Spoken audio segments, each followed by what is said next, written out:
لا الہ الا اللہ پڑھ لا الہ الا اللہ۔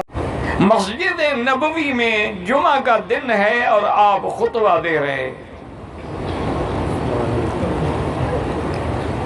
خطبے کے دوران میں سیدنا امیر المومنین عمر نے فرمایا یا ساریۃ الجبل، یا ساریۃ الجبل، یا ساریۃ الجبل، 3 دفعہ فرمایا۔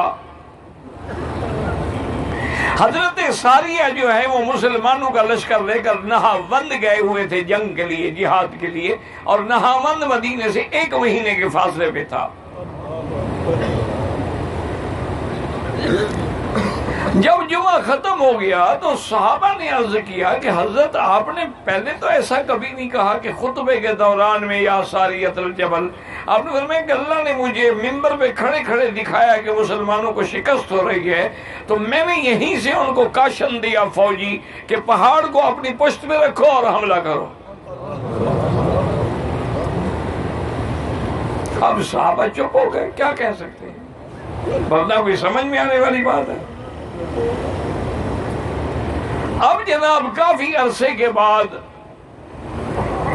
سیدنا عمر رضی اللہ تعالی عنہ کو بھی انتظار ہے، مدینے والے بھی منتظر ہیں کہ ساریہ کیا خبر لاتے ہیں۔ اللہ نے مہربانی کی، ساریہ کو عظیم فتح نصیب ہوئی، وہ مال غنیمت کے ساتھ مدینہ شریف پہنچے۔ تو صحابہ نے پوچھا کہ ساریہ کیا بات ہے؟ کہ ہم شکست کھا رہے تھے کہ عمر کی آواز آئی، اور ہم نے حضرت عمر کے حکم کے مطابق پہاڑ کو اپنے پشت پہ رکھا، حملہ کیا، اللہ نے ہمیں فتح نصیب فرمائی۔